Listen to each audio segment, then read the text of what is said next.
náš rytíř v přilbě Matouš má výhodu toho, že má mnohem delší zbraň, že v klasickém držení má dlouhou tu alapartnu, tak by ho dávno vzal po hlavě a bylo by.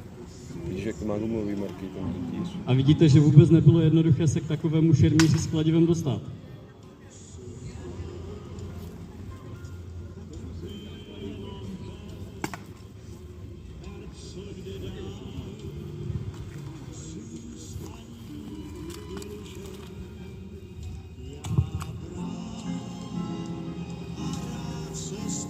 Klidně můžete povzbuzovat, jestli máte svého favorita. Červenou žlutem je Pavel, v přilbici je Matouš.